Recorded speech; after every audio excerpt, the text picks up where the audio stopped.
Esto nos queda para los que estamos, para los que no están.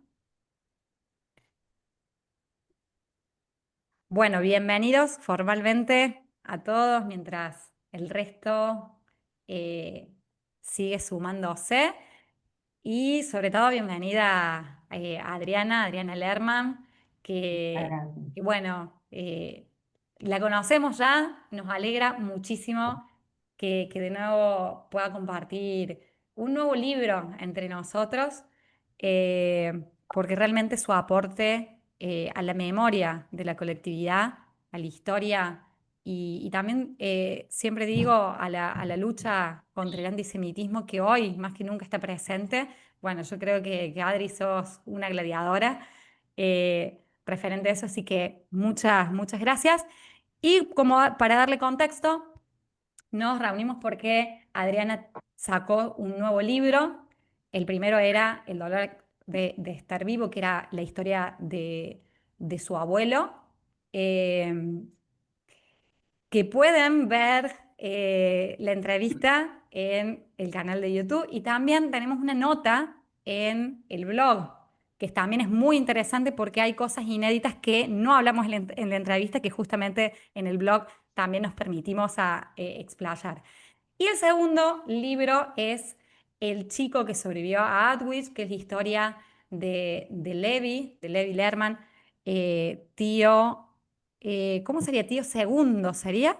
Sí, es exactamente el primo hermano de mi papá, es el sobrino de mi abuelo, primo hermano de mi Bien, papá, o sea, es el hijo del hermano de mi abuelo.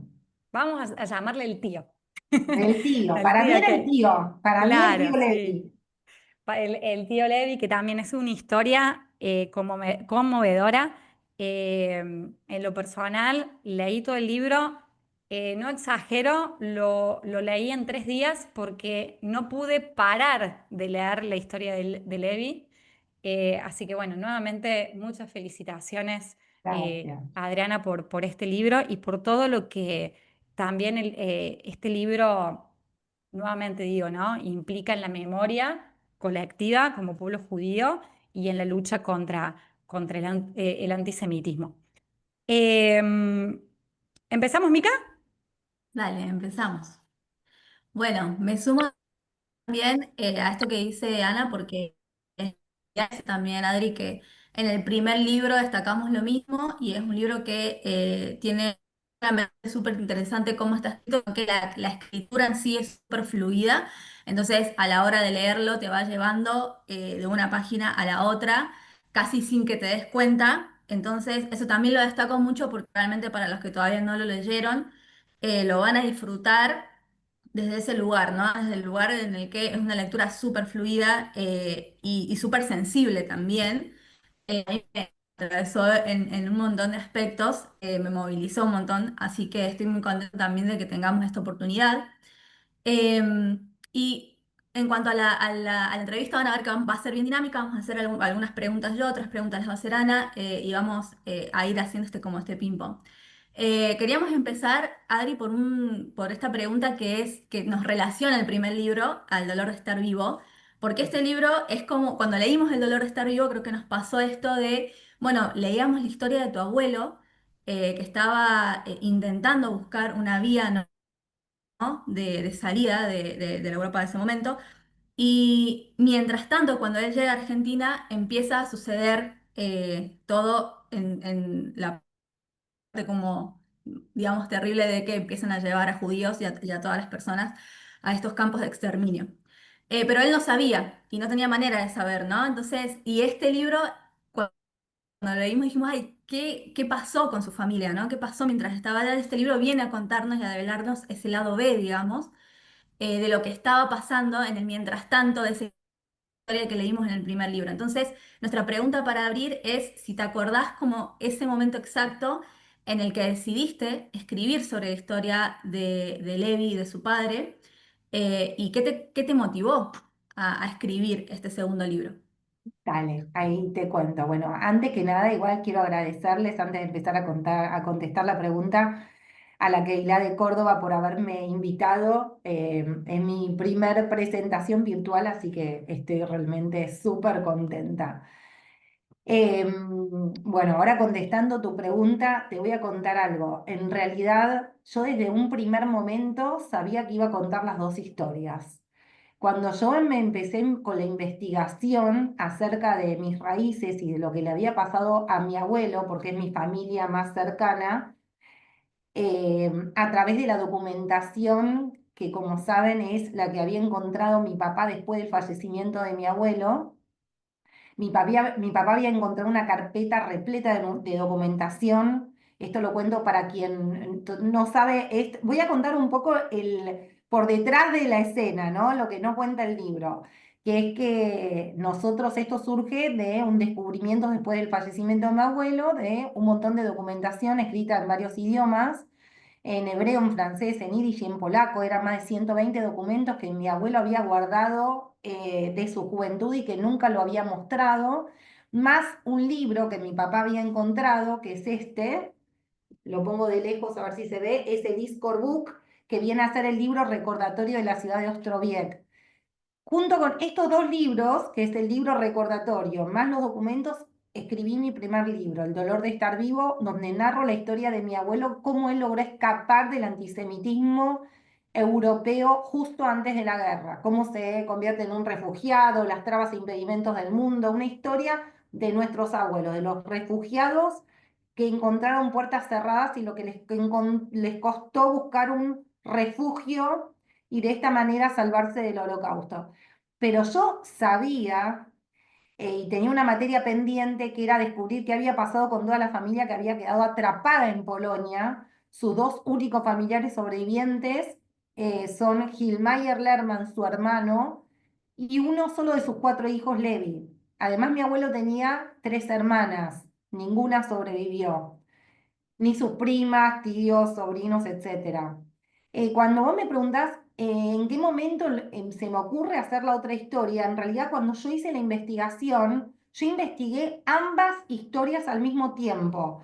Yo había hecho la investigación de todo lo que le ocurrió a mi abuelo y en simultáneo investigué todo lo que había pasado en Polonia, en Ostrowiec, qué pasó con su hermano y sus sobrinos. Yo tenía toda la historia completa porque hice una investigación histórica monumental de ambas partes y me encontré que tenía dos historias completamente distintas.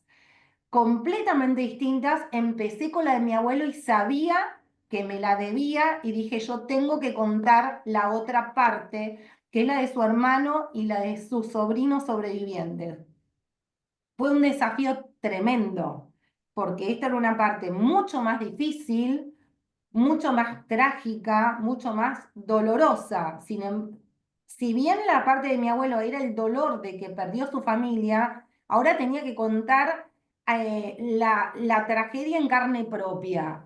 Entonces, realmente fue un desafío tremendo poder contar esta parte, pero el momento en que lo decidí hacer yo sabía que lo iba a hacer. Sabía que iba por la historia de mi abuelo y que después iba la historia, la parte B, que era una historia mucho más fuerte, más difícil, pero sabía desde el principio que empecé con esta investigación histórica de que iba a sacar las dos historias.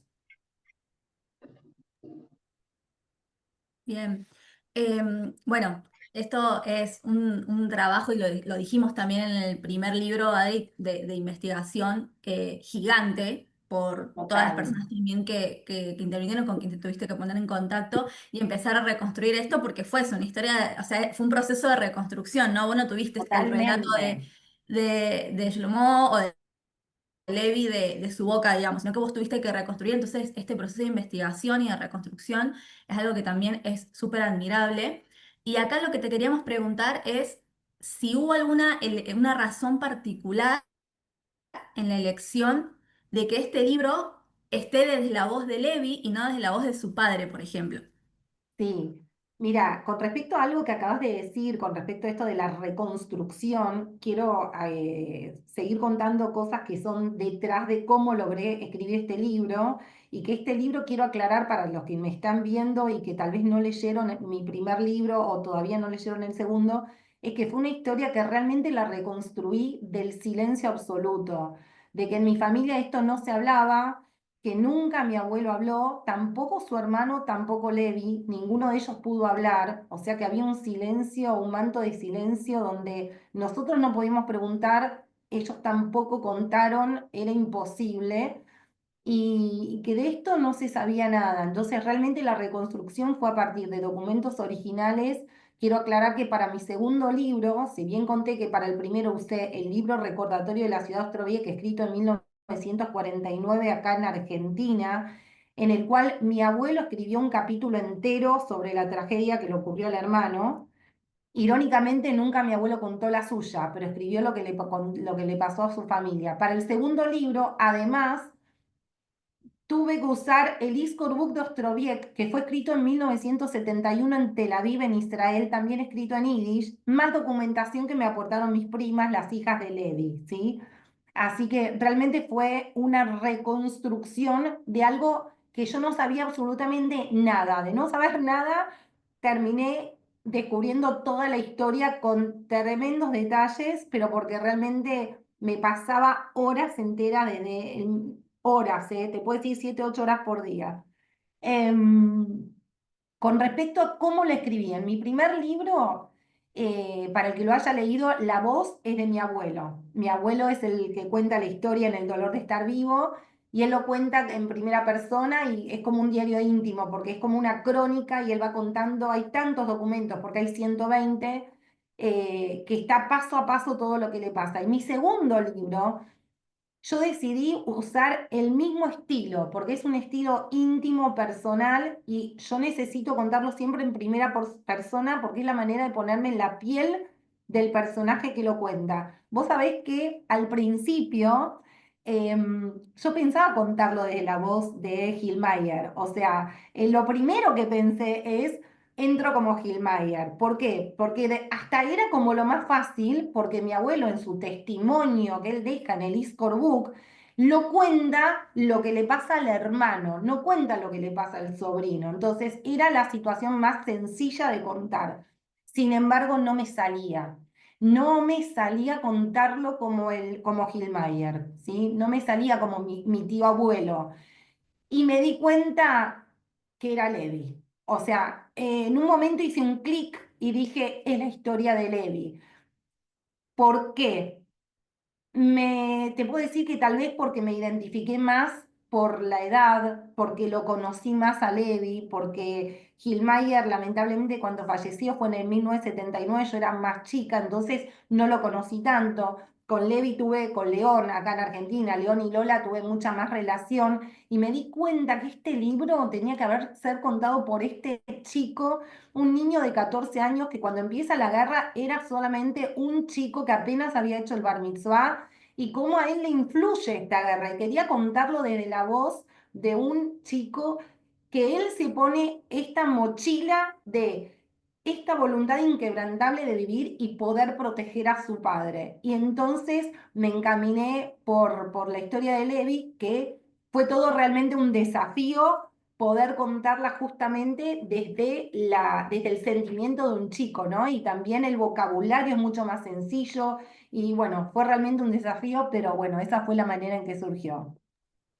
Esto que decías, Adriana, a mí me parece muy importante para la pregunta que sigue también, porque es muy fuerte y es real el sentimiento de, por lo menos, y esto lo hablo personalmente, pero estoy segura que a muchas otras personas le pasa, de impotencia, de sentir cómo le arrebataron justamente su Sí, niñez, su adolescencia, porque 14 años, en el desarrollo que le vas dando, de cómo le gusta correr, cómo su mentalidad, ¿no? En la totalmente. que tenía que ser la mentalidad de un niño y Sí, enfrentarse casi diariamente a la muerte, y cómo buscar salir también tan perspicazmente de esas situaciones, ¿no? También al principio vemos cómo uno deja de tener esa chispa a pesar de estar en esa situación, pero cómo después inmediatamente tiene que enfrentarse a cosas que son terribles que ninguna persona no de su edad debería enfrentar. Pero bueno, esto, y acá abre esta otra pregunta, de toda esta historia que sabemos que fue muy dura, como vos lo dijiste al principio. ¿Cuál fue el momento para vos más difícil de escribir? Y también cuál fue el momento, si pudiéramos ponerlo en estas palabras, más revelador o más sanador, si es que lo hubo, porque quizás no, pero al momento de escribir esta historia.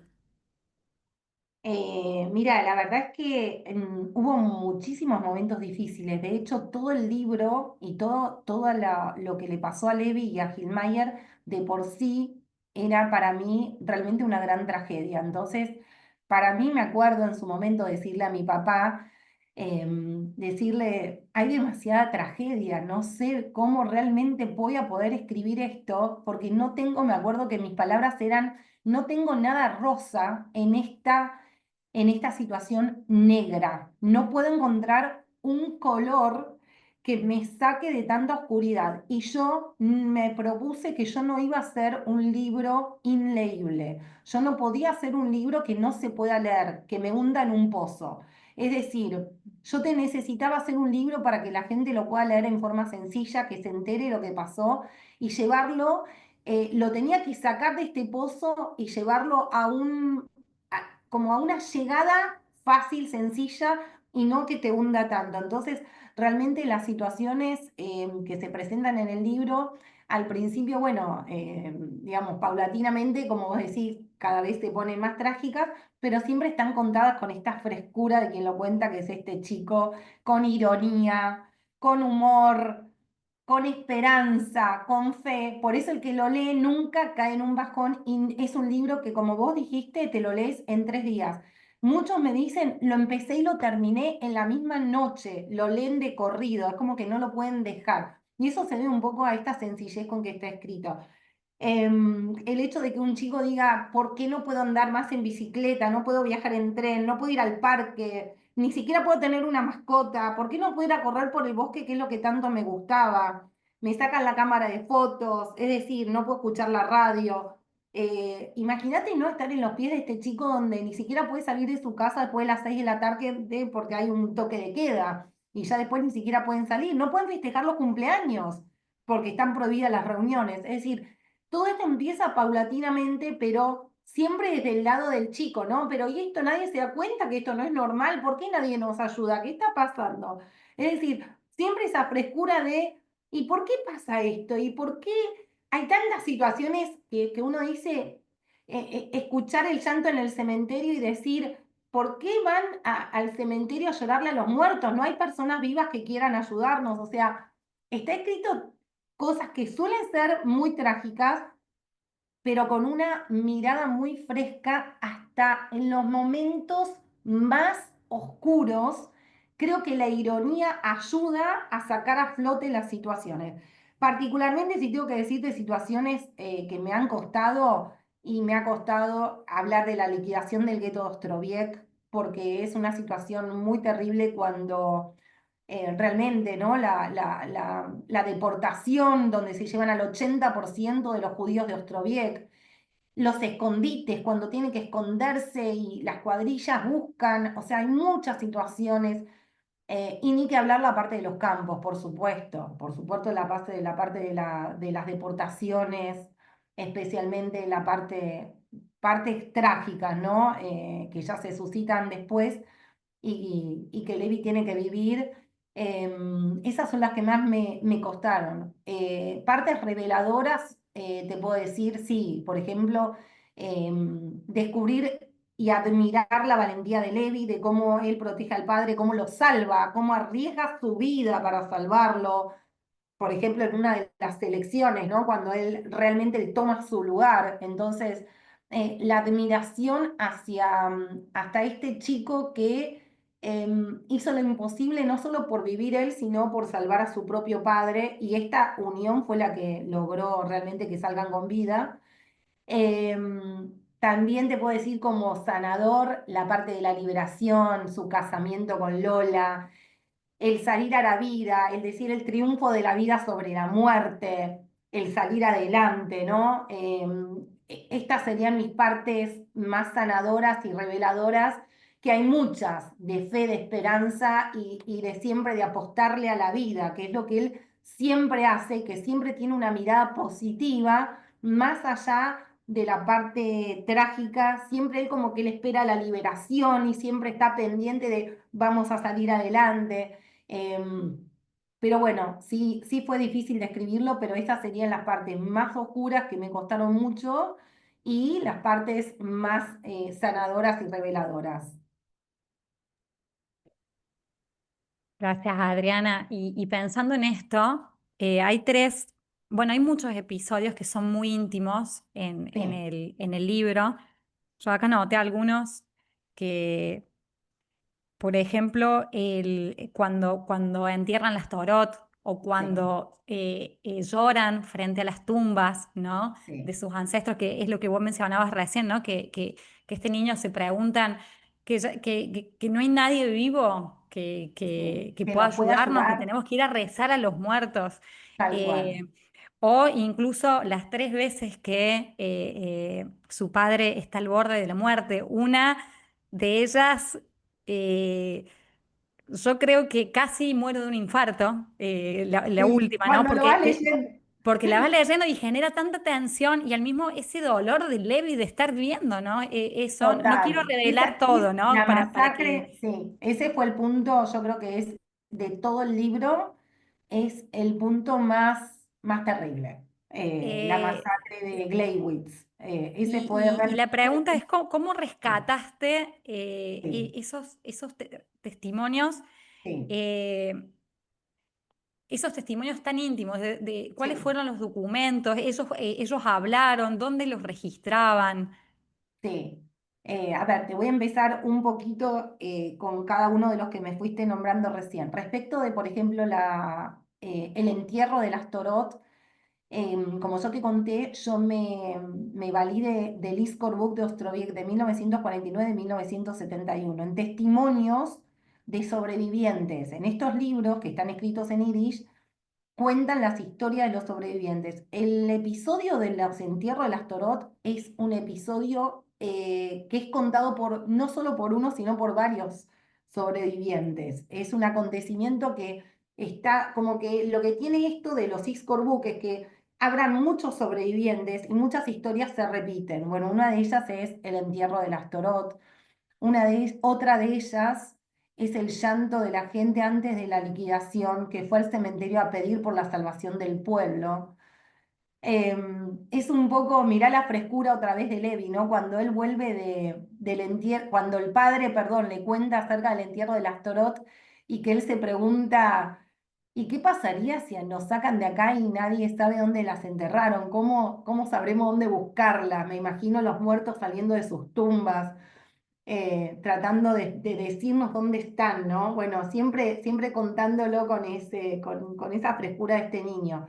Pero volviendo a lo que te estaba diciendo, son testimonios que están en el Iskor Book de Ostrovik de 1971 y se repiten varias veces.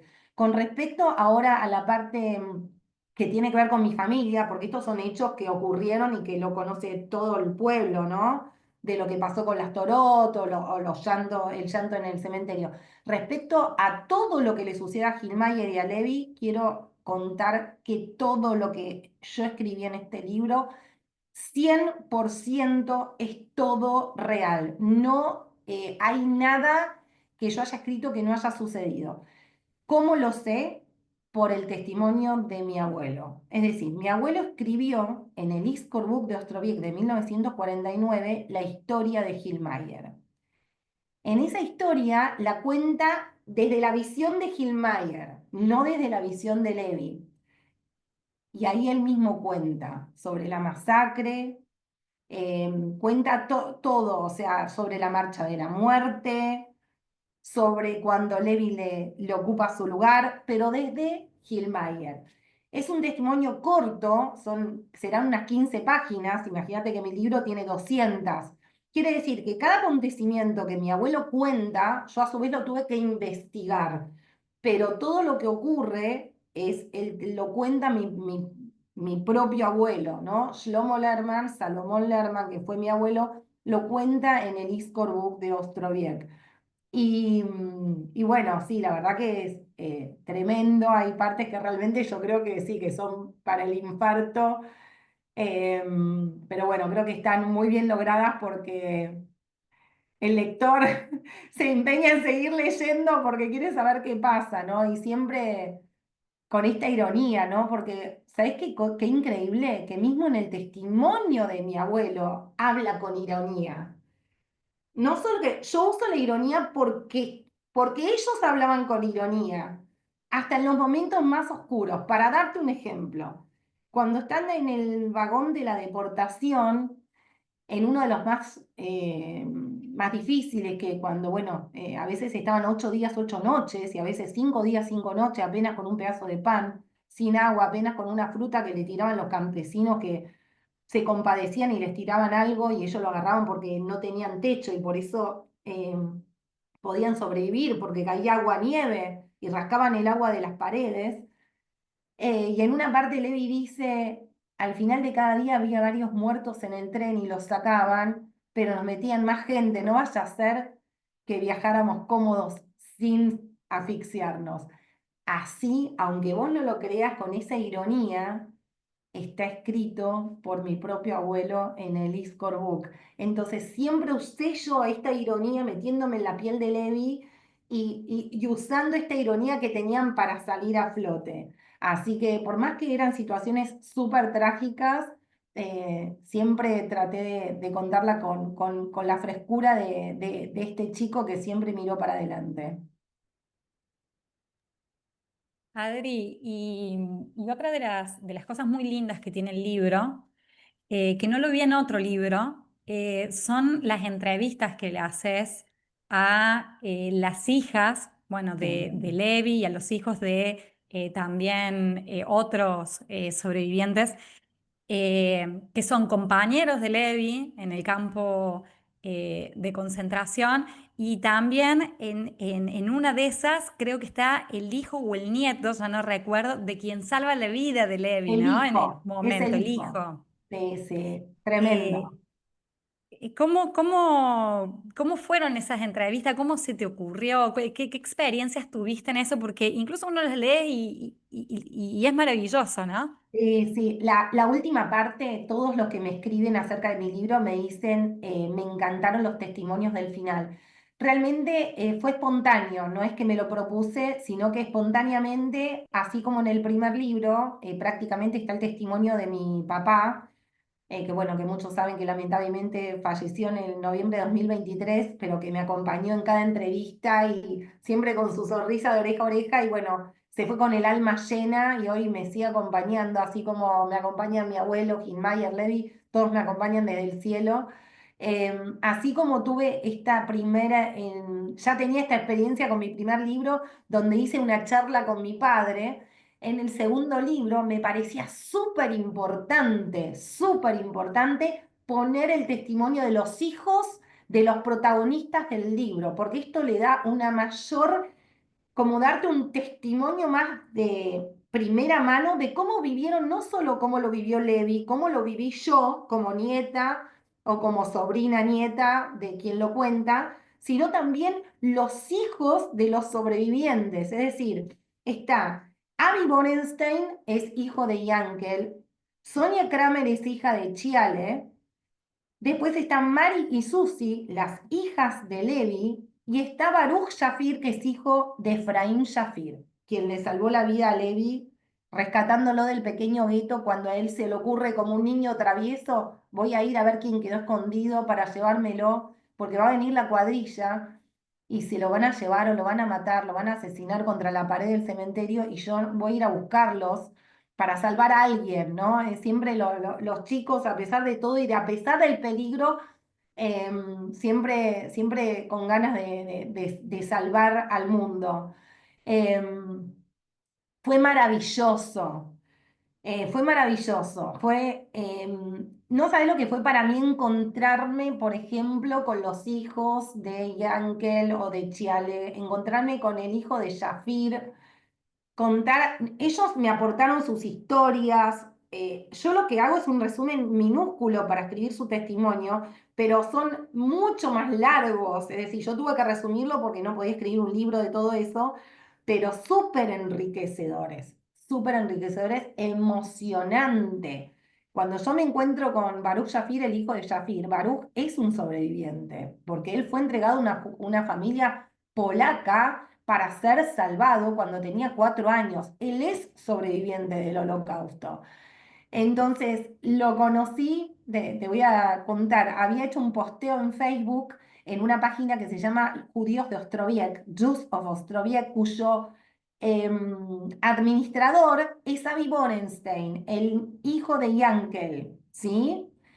Me hice amiga con con mi primer libro y me ayudó un montón en cuanto a documentos. Yo cualquier duda que tenía le preguntaba a él, porque es una persona súper inteligente que se ocupa hoy en día de mantener la memoria de Ostroviec y hace cosas, por ejemplo, poner carteles en los cementerios, todo lo que sea mantener la memoria, ver dónde están señalizados, limpiar las tumbas, organizar. Él se ocupa de todo eso. Tenemos un grupo, un comité que nos ocupamos de eso, de mantener la memoria del pueblo. Así que, bueno, y cuando hice este posteo, me acuerdo que un like me la da alguien que dice, viste, se me ocurre mirar quién me likeó, y uno era Dan Shafir, y dije, Shafir, Shafir. Digo, le voy a preguntar si tiene algo que ver con Efraín Shafir. Cuando yo le pregunto de casualidad, ¿vos tenés algo que ver con Efraín Shafir, el comandante judío de Ostroviec? Y me contesta, me dice, era mi abuelo. Y yo le digo, ¿estamos hablando del mismo? Es el comandante era el comandante de Ostroviec, o sea, empecé a dar más datos concretos, ¿no? Porque no podía creer, me dice, sí. Y bueno, hicimos videollamada, y bueno, estuvimos una hora, la emoción lloraba, no, no, hablé primero con el nieto y me dijo, le conté a mi papá te quiere conocer, su padre tiene 80 y pico. Después tuve un Zoom con el papá, después hablé un montón de veces videollamadas, y cuando fui a Israel, que fue antes del 7 de octubre del 2023, fui en mayo, me encontré con Baruch Shafir, me encontré con Avi Borenstein, digamos, me encontré con las personas que virtualmente veía por la computadora.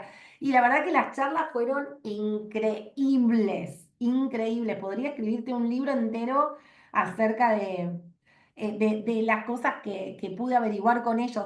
Te quiero dar un dato muy pequeño como para que tengas una idea de lo que hablo. Hablando con Baruch, por ejemplo, me llegó a contar, bueno, en una parte yo cuento que la niña que estaba con él, que también estaba escondido, era Eva, y que era justamente la hija de Abraham Steifman, que fue quien traicionó a su padre. Y no solamente eso, sino que me contó algo que no puse, y que es que su madre se había hecho muy amiga de Moshe Pushitz, que resultó ser el segundo al mando de la policía judía cuando traicionan a Bert Blumenfeld al mismo tiempo que a Efraín Shafir, traicionan al comandante y al jefe de la policía, ¿sí? Y el segundo al mando quien sube es Moshe Pushitz. Y yo le dije, mira, a mí me da toda la idea de que Moshe Pusiste estuvo en combinación con Seifman para quitarles el puesto. Y me acuerdo que en su momento él me dijo, y puede ser que esa era la culpa que tenía y por eso ayudaba tanto a mi madre. O sea, hay cosas bueno, que tienen que ver ya con su vida, ¿no? Pero él me decía, no, pero yo sí, no, que él no tuvo nada que ver porque si no yo lo hubiera sabido. O sea, nada, conversaciones de amigos, ¿no? Que no podía creer imagínate hacer una investigación y encontrarte con las personas hijos de quien estás investigando. Era como que, era surreal, era una cosa que todavía, que uno no lo puede creer. Y Avi Borenstein es amigo mío hasta el día de hoy, hablamos todas las semanas, y con Baruch todos los viernes nos saludamos para Shabbat y nos mandamos un mensaje. Así que tenemos una relación con todos ellos. Ni que hablar con Bar y Susi, ¿no? Por supuesto. Eso todavía no hablé, pero lo dejo para alguna otra pregunta que tengas después. Donde, bueno, súper enriquecedor contar cómo vivieron esto como hijas, ¿no? De padre y madre sobrevivientes. Así que bueno, eso creo que te lo dejo para alguna pregunta posterior que debes tener. Sí, bueno. La verdad, Adriana, también que esto que estás diciendo del impacto que te generó encontrarlos, digo, como lectora, a mí me pasó exactamente lo mismo al final cuando empiezo a leer los testimonios. Digo, es la persona de la que leímos como esa, le aporta también este tinte, le sigue aportando porque todo el libro lo que hace justamente es humanizar, ¿no? No poder conectar con estas historias de manera tan personal. que se deje de pensar en los sobrevivientes de la Shoah como un número más, ¿no? Sino fueron historias particulares Claro, de este tinte de humanización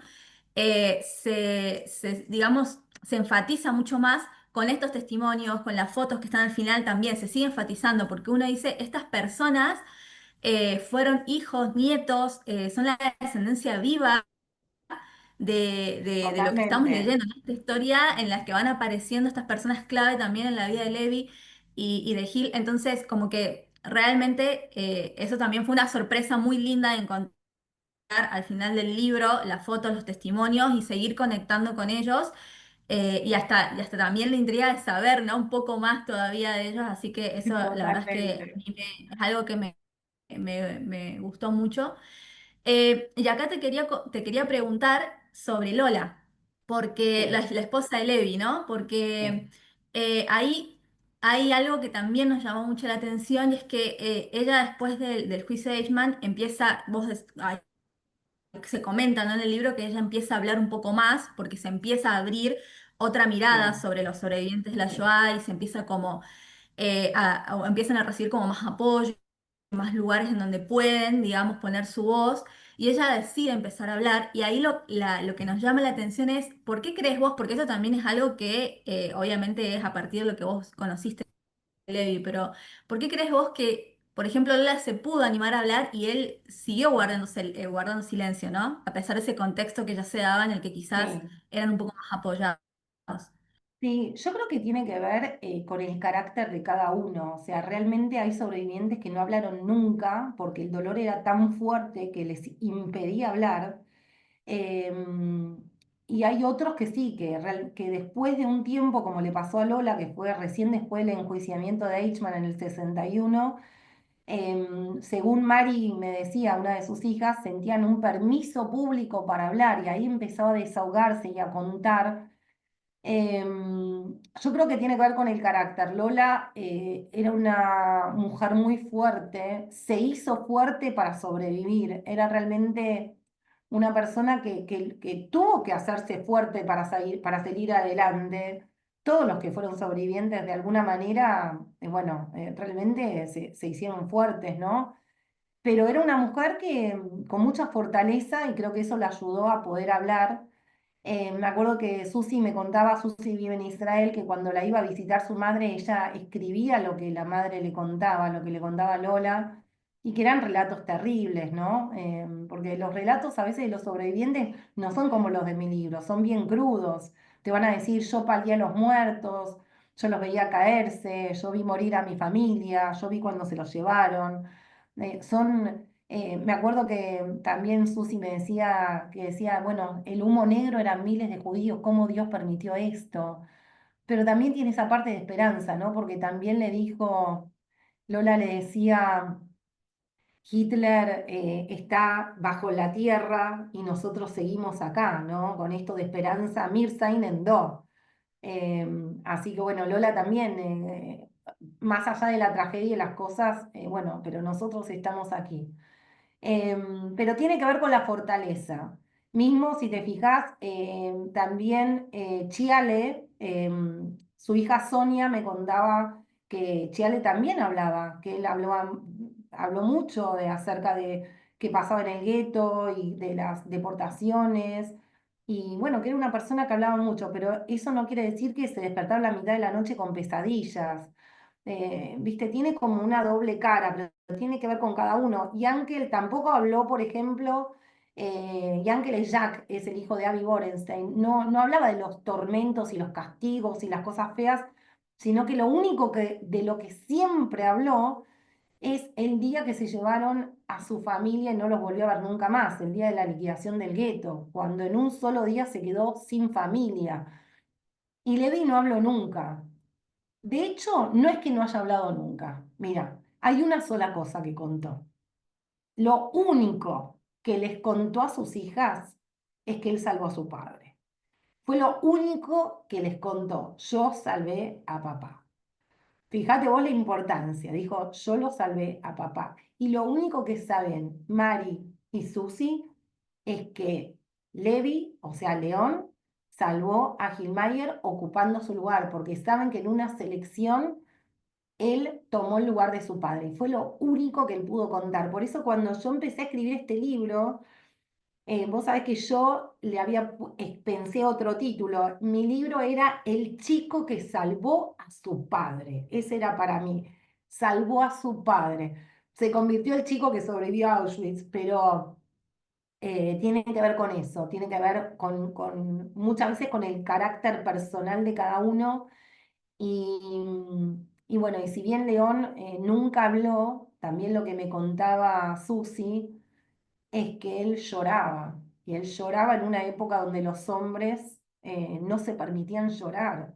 Así que es muy interesante ver cómo lo viven los hijos, ¿no? Porque son casas donde se vive, donde aún después de tantos años es una huella imborrable, porque la tristeza está latente, donde se siente la falta, la ausencia, el silencio, que es muy difícil para los hijos de sobrevivientes, muy difícil. Y eso me parece muy interesante haberlo podido mostrar en el libro. Hay ciertas frases de sus hijas que son realmente, que lo resumen todo. Cuando Mari dice, mi mamá creía que no iba a poder tener hijos, y su gran pregunta era, ¿podré tener hijos? Porque ella obviamente durante el Holocausto no menstruaba. Y dice, y después ahí llegué yo. Yo llegué y depositaron en mí, tenía que retribuir de alguna manera toda esta tragedia y somos apenas una velita de vida en un cementerio de muertos sin enterrar. Así que sí, es súper, súper valioso. Pero en concreto la pregunta es por qué uno sí, otro no, nunca lo sabremos. Creo que tiene que ver con algo interno y con el carácter de cada uno realmente. Pero que todos sufren por igual. El que habló y el que no habló, todos llegaron consigo ese dolor a pesar de la resiliencia y a pesar de que sí salieron adelante y que Mirza enmendó y que estamos acá y que tuvieron hijos y tuvieron nietos y que acá estamos, ¿no? Pero sí tuvieron ese dolor interno. Adri, bueno, primero esto que vos decías del cambio de título, ¿no? Que es muy interesante porque si bien el título es El chico que sobrevivió a Auschwitz, eh, está constante eso de que es el chico que salvó, ¿no? A su papá. Sí. Incluso cuando invitamos a la charla, decimos, los nazis se llevaron todo menos un tesoro.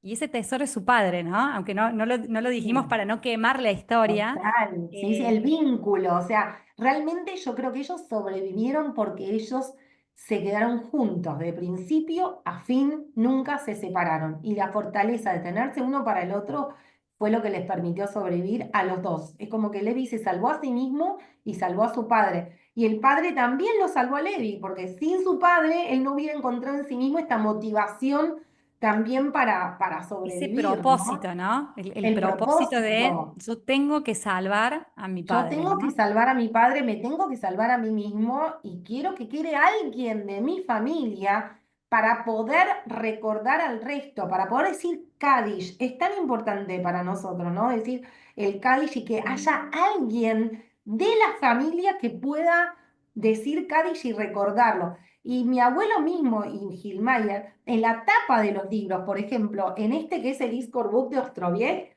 mi abuelo escribe justamente lo que es el Cádiz dentro del libro, que acá, bueno, no se ve, pero lástima que no se ve con la cámara, pero está escrito en manuscrito. Y los testimonios que están en el libro, que hay uno que se ve en el libro, que yo puse testimonio de Kilmayer, lo tengo acá mismo, lástima que tampoco se va a ver. Ahí está escrito en manuscrita. Y bueno, y acá están el Kaddish, porque ellos dicen, mi hermana, mi madre, mis cuñados, mis hijos, mi esposa, fueron sacados el 11 de octubre del cuartito donde estaban, es decir, y fueron deportados. Eso es decir Kaddish, es decir, es recordar el momento del fallecimiento, del asesinato, ¿no? Porque para ellos el 11 de octubre fue el día en que desaparecieron, así que, bueno, Incluso es al, muy al final fuerte. del libro es muy lindo ese ejercicio que vos propones, que es decir en voz alta sus nombres, ¿no? Sí. O sea, Ayúdame a decirlos en voz alta, tal cual. porque Y cumplamos este sí, propósito también de Levi, ¿no? total, el Nos propósito sumamos de al ayudarme a propósito de decir en Levi. voz alta sus nombres y recordarlos, porque no muere aquel a quien se recuerda. Y yo pienso que es como si yo encontré a la familia, porque todos estos que nombramos en voz alta, hasta que yo no armé mi libro y hice la investigación, no los conocía. Entonces es una forma de decir, acá están, ellos son, escuchemos sus nombres, ellos eran mi familia. Y Levi quería recordarlos, yo quiero recordarlos y bueno, por eso tan importante el ISCOR del final, que es recuerda, es como está escrito en imperativo, recuérdalos, recordá conmigo, digámoslo en voz alta, porque de esta manera los tenemos con vida, es como que los traemos al presente. Así que es Ujú. una forma con mi libro de traer al presente a toda la familia, ¿no? De ellos que quisieron silenciar, bueno, hoy no están silenciados, hoy están en el libro y los leemos en voz alta. Em, Adri, y tengo una pregunta que tiene mucho que ver con un comentario que dejó Bansi, que no lo leí porque sabía que iba a venir esa pregunta, ¿no? Que tiene que ver un poco con la actualidad y el antisemitismo actual que Sí, podemos ver. Hoy sí, escribía un pequeño post invitando también a la presentación y comenzaba diciendo que hay 5 formas de antisemitismo que registré en los últimos 15 días. sí. Últimos 15 días. Mensajes de odio gratuito por redes que nos llegaron, sin publicar nada, simplemente gente que escribía y Sí. nos decía cosas. Una campaña que prometía ayudas a judíos fuera de Israel, era una página web que vos ponías el nombre y al final terminó siendo una farsa para captar datos y acosar judíos que desde el Wow. mismo Estado de Israel alertaban. Falsos WhatsApp que avisaban salir de los refugios en plena lluvia de misiles.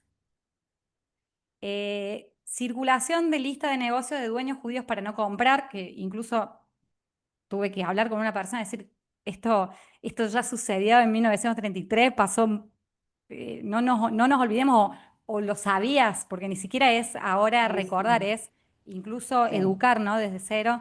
Ujú. Incluso, y la última que ponía es opiniones políticas antes de preguntar si tenés familia en Israel y cómo están, ¿no? Y entonces la pregunta, pensando en estas cosas que no vienen de terroristas, viene de gente común sobre gente común, ¿no? Sí, sí, Eh, sí. ¿Hay diferencia en el antisemitismo que, por ejemplo, mencionás en el libro entre polacos eh, y judíos, que también eran polacos, ¿no es cierto? Pero bueno, Sí. entre judíos y el resto de los polacos, incluso hablas también de ucranianos, ¿era diferente ese antisemitismo al de hoy? Mira, lamentablemente nada cambió. Yo creo que parte del antisemitismo es exactamente igual. Creo que por un tiempo largo estuvo dormido porque estaba como contenido. Lamentablemente después del 7 de octubre, bueno, es como si hubiera resucitado o tuvieron un permiso para nada, explotar y ahora se dice lo que quieren, donde quieren y nadie no está más contenido. Es como si se hubieran despertado, como si hubiera estado latente, dormidito, y a la primera de cambio, donde pueden explotar y decir las barbaridades que quieran, lo dicen. A mí también me impactó mucho porque yo nací con esto de que durante mi infancia, incluso adolescencia, no tuve episodios realmente de sentirme atacada, ni discriminada, ni nada. Entonces, todo esto es, de repente decís, yo misma no lo podía creer. ¿Cómo puede ser? Y me acuerdo que mi marido me decía, Adriana, si vos misma lo escribiste en tu libro, ¿cómo es que...? Sí, pero te cuesta entenderlo porque pensás que era algo del pasado y que no entendés por qué pasa ahora. Y es porque, bueno, lamentablemente es el odio al judío, es el odio irracional, irracional porque no hay una manera de explicarlo, que está siempre latente porque también hay guerra en Ucrania y en Rusia y en un montón de lugares donde nadie habla de eso. Sin embargo, de la cuestión de sin saber nada, la gente habla, ¿no? De lo que pues, sucede en Israel, con Hamas o con lo que fuera. Y te voy a decir, para cerrar esto, es que tiene que ver con que la gente habla sin saber, sin conocimiento. Entonces, hay una ignorancia total, pero la gente habla y habla porque le gusta hablar del tema de los judíos. Si es de otra cosa, no hablan, pero de esto sí. Y bueno, para esto sirven estos libros. Es porque yo creo que la ignorancia viene del desconocimiento y justamente lo que tenemos que hacer es seguir educando, seguir enseñando, seguir transmitiendo, hacer por lo menos poner nuestro pequeño granito de arena. Eso es con lo que cierro la idea de que tenemos que seguir mostrando lo que ocurrió, mostrando estos testimonios reales vistos de primera persona, de íntimos, para mostrar realmente qué pasó, dónde pasó. Y el que no tiene ganas de verlo ni escucharlo no lo va a ver. Pero hay gente que sí, y si nosotros podemos hacer esa pequeña diferencia, ya valió la pena. Y yo mucho lo veo con mi libro, que hago una pequeña diferencia. Hay gente que me dice, esto no lo sabía, cómo me impactó, o sea, hacemos una diferencia. Así que ya con eso creo que también es una misión cumplida de alguna manera y que nos involucra a todos. Y si podemos todos poner un granito de arena, creo que bueno, que de a poquito por lo menos trataremos de salir adelante. Ari, esto que estás diciendo me gusta mucho porque justamente la pregunta que viene ahora está muy relacionada a todo lo que tiene que ver con este acto de preservar, de transmitir, Sí. de centrarnos, como bien lo dijiste vos también, a lo largo de la historia, a pesar del dolor y de la tragedia, en la vida, en el amor. Y hay algo que yo estuve viendo mucho en las redes sociales, de personas que, bueno, ahora mis contactos que tengo que están viviendo, digamos, en Israel, y cuando estaba sucediendo todo el tema con Irán y demás, mostraban ideas decían, bueno, les quiero mostrar cómo le hacemos frente, ¿no? Cómo le hacemos frente más allá de lo que sale en las noticias y mostraban videos de las familias riéndose, haciendo videos de humor, apostando al humor en medio de esto, inclusive el humor negro, ¿no? Y ella decía, bueno, esto es algo que nos representa, ¿no? Seguimos unidos y tenemos fuerza porque estamos unidos. Y lo enfrentamos con el humor. Y también otra imagen que se repetía mucho era la celebración de bodas en medio de tanta noticia, de tanto hater dando vuelta y tanta confusión y demás, las bodas, ¿no? Las celebraciones de las bodas que se llevaban a cabo. Y esto es algo que también lo traigo porque es algo que leemos en el libro, ¿no? Levi en su momento, digamos, cuando él cuenta que estando en los campos se tomaban, digamos, del humor para poder también salir y sobrellevar ciertas cosas. Y bueno, y los casamientos, las bodas, está puesta al amor, a la vida, a la fe, a la esperanza, ¿no? Al querer seguir, justamente decir, no nos enterraron, estamos acá y vamos a seguir con nuestra vida y con nuestros sueños y vamos a recuperar eso. Entonces, estas dos imágenes que hoy se veía tanto en las redes y que cuando lo vi en tu libro también me alegró, digamos, me gustó ver esto. Y la pregunta es si vos crees que ahí justamente en el humor, en el amor por la vida, digamos, se revela cierta fuerza del pueblo judío, ¿no? Se revela cierta fuerza y resistencia, resiliencia, digamos. Está ahí la clave, es algo característico, eh, son formas de resistencia, de continuidad. ¿Qué pensás vos de estas expresiones, digamos? Eh, sí, yo creo que como hablábamos un poco antes de la ironía y del humor y esta resiliencia y resistencia, las bodas en medio de la tragedia. En el caso de las bodas, te voy a contar cómo fue. Las bodas se fueron realizando en el campo de refugiados de Bergen-Belsen porque ya habían sido liberados y estaban desesperados por empezar a vivir. No querían perder ni un minuto. Ya en el campo de refugiados ya se armaban parejas y ya se ponían de novios y no fue la única pareja que se casó, fueron montones de parejas que se casaron porque estaban desesperados por empezar a vivir, no iban a perder un solo segundo más. Así que sí, enseguida salieron adelante y siempre, como te digo, más allá de este dolor que llevaron dentro, siempre fue eh, con ganas de salir adelante, ¿no? Así que sí, siempre se usó. Eso es un poco la resiliencia, ¿no? De que somos tan característico del pueblo judío, esto del humor judío está en todos lados. De hecho, incluso en el memorial de Bergen-Belsen, que en algún lado por acá debo tener la foto, para darte un ejemplo, ¿viste esta foto del... Ahí. Bueno, no se ve bien, pero es en la parte del memorial, cuando dice Alea Coreta Leinu, esto no está en el libro, pero yo te digo lo que dice este memorial. Dice Alea Coreta Leinu Iscoram Israel. Lo que dice es, el talador vino sobre nosotros, dice, recuerda el pueblo de Israel y el mundo entero los 30.000 judíos que fueron masacrados en el campo de concentración de Bergen-Belsen, que la tierra no cubra su sangre.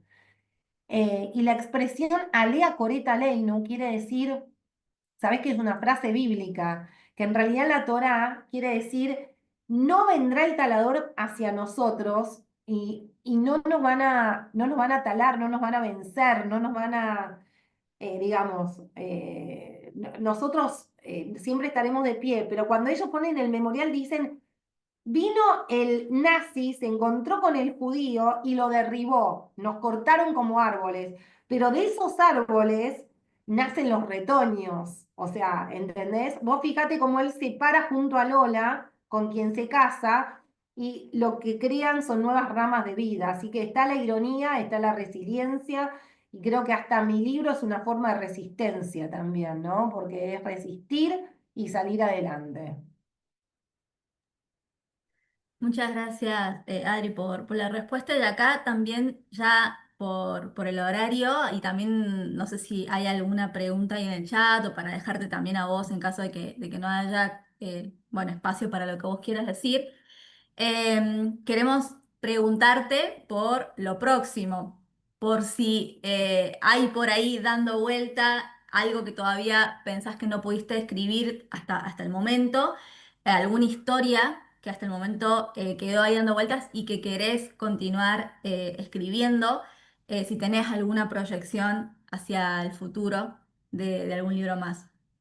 Eh, con respecto a la historia de, digamos, de mi familia, de Shlomo, de Hilmayer y de Levi, realmente yo siento que con mi segundo libro logré cerrar este círculo de vida. Es decir, finalmente logré contar ambas partes. Son dos historias totalmente distintas que transcurren en el mismo tiempo y que logra que se entienda la historia en su totalidad. Por un lado, quien logra escapar antes de la guerra y va a rescatar a su hermano yendo a Montevideo a buscarlo. Por otro lado, los sobrevivientes que con gran dificultad también llegan a Argentina, este reencuentro, ¿no? Cuando finalmente se encuentran, yo me acuerdo cuando mi abuelo ve a su hermano y dice, vi un hombre flaco y alto con manos de sufrimiento padecido y sin embargo tenía en su rostro una sensación de esperanza, ¿no? O sea, y este reencuentro fue increíble, lo mismo que cuando Levi, desde su lado, dice, lo vi a mi tío y tenía esos pequeños ojos celestes, aguados, tan claros, y era la misma mirada que antes, nada más que mucho más triste. Así que, mirá vos, yo creo que ese es el momento cumbre donde se unen ambas historias, el reencuentro, el reencuentro. Creo que con mis dos libros logré rescatar la historia completa del olvido. Siempre hay algunos detalles que van a faltar. No puedo decir ahora cómo va a seguir la historia ni por dónde, porque no lo sé todavía realmente. No es que no lo quiera contar, sino que todavía no lo tengo muy claro, pero sí me siento contenta de haber rescatado la historia completa y siento que es una misión cumplida mía de haberlo logrado, ¿no? Así que bueno, no sé qué me deparará el futuro, pero esperemos que esto sirva. también para los demás, para conocer estas historias íntimas de resiliencia, de salir adelante, de lo que es capaz el espíritu humano, de hasta dónde la crueldad y el odio nos lleva cuando nadie se interpone por detenerlo.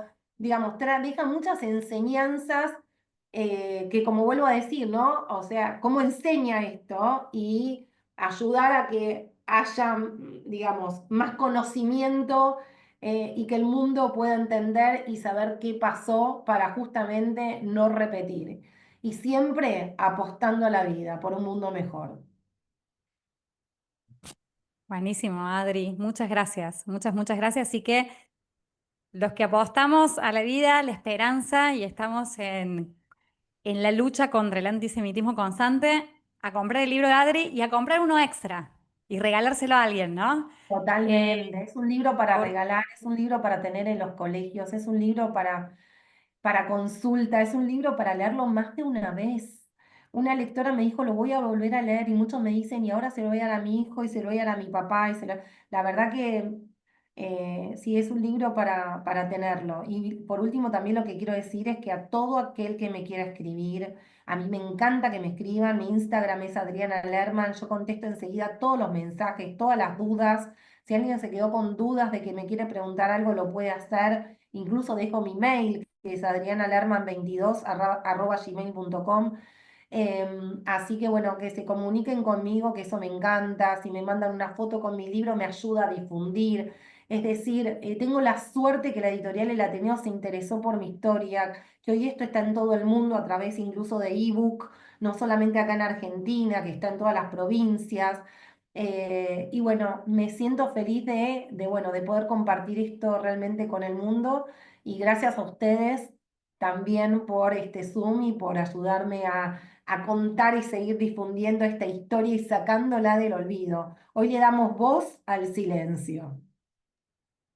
muchas gracias, Adri. Y te hacemos la última pregunta que Emilio acaba de colocar y ahí ya los dejamos a Sí. todos para cenar, para, bueno, estar en su agenda, digamos. Emilio pregunta, ¿qué es lo primero que sentiste cuando escuchaste por primera vez em, que el papá de Levi había sobrevivido? Yo supongo que Emilio se está refiriendo a esa escena donde eh, eh, pensamos que muere, ¿no? Y realmente para todos es muy choqueante, creo yo que para cualquier lector es muy choqueante. ¿Cómo fue cuando vos por primera vez te diste con este relato? Eh, la verdad es que hay muchas cosas que me impactaron mucho. A veces me cuesta hasta decirlo en palabras porque esa escena en particular es terriblemente trágica. Em, o sea, hay partes de realmente que me causaba mucho dolor y mucha angustia. Muchas veces mientras yo investigaba te tengo que confesar que tenía que parar y no podía seguir leyendo, porque son escenas a veces muy difíciles, pero bueno, la cosa es salir adelante, ¿no? O sea, eh, Mirza Inendó, te lo puedo resumir en las palabras de Lola, ¿no? Aquí estamos aquí y creo que fue su destino, ese fue el destino. Ambos tuvieron tantas veces que estuvieron al borde de la muerte, tantas veces, incluso Levi, porque Levi, acordate que en la primera vez apenas empieza la guerra, a él se topa con un gendarme alemán que le apunta directamente con su fusil y el guardia del patio, que era simplemente un guardia que barría el patio, se le decía portero o portador, porque eran quienes ayudaban a traer los baldes de agua, eran los que cuidaban la vereda, le dijo, no, no, este chico es un chico polaco. Eh, Levi mismo, ¿no? Cuando Jafir lo busca en el gueto y si no lo hubiera buscado, la cuadrilla nazi se lo hubiera llevado. Tantas situaciones que uno dice, bueno, es la valentía, es el destino, es todo. Pero bueno, no sé, en emociones no sé cómo describirlo. La verdad que fue impactante, te puedo decir. pero lo vuelvo a resumir con las palabras de Lola, que son Mirza y Nendo. Estamos aquí y salimos adelante. Bueno, buenísimo. Gracias. Gracias, Adriana. Gracias a todos también por estar presentes. Eh, bueno, prometimos un libro. Les cuento que yo agarré la lista, a cada uno le puse un número. Le pregunté a ChatGPT cuál era el número que elegía. Y acá está el ganador. ¿Cómo se llama? Como retumban, ¿no? Los tambores. Tururum. Tss. El ganador es Pedro. Pedro ganó el libro, así que felicitaciones, Pedro. Después, bueno, obviamente ya coordinamos para entregártelo. Y para Qué el resto, bueno. no se queden con las ganas. El que no lo leyó, Lo de leen en nuevo. cualquier, aparte tenemos la suerte que realmente el libro está en promoción, realmente es un precio muy accesible, realmente es un precio muy económico en el que está actualmente y que está en todas las librerías del país, en todas las provincias, así que realmente vale la pena como un libro, para tenerlo, un libro de bolsillo, ¿no? Realmente, y tenerlo a Y mano, además porque agrego, les voy a mandar a los que están, todos los que están acá están en un grupo que abrimos para la entrevista. Les voy a mandar en el grupo un link para comprar el libro con un descuento que tiene por lanzamiento, ¿eh? Así que sí, sí, hay que muchísimas aprovechar gracias. Me eh, encantó. porque ahí, bueno, tenemos un descuento por estos días nomás. Así Hay que que aprovechar. Así que y hay que sigan apurarse. y les pido que todos los de tu grupo de WhatsApp, si querés, darles mi Instagram para que me sigan y para que realmente cualquier duda que tengan, no duden en escribirme, que cuentan conmigo para cualquier duda que tengan, que yo se las voy a contestar. Buenísimo. Gracias, Adri. Le damos un aplauso. Gracias a ustedes de corazón. Muchas gracias, muchísimas gracias. Bueno. Hermosa entrevista. Les agradezco mucho.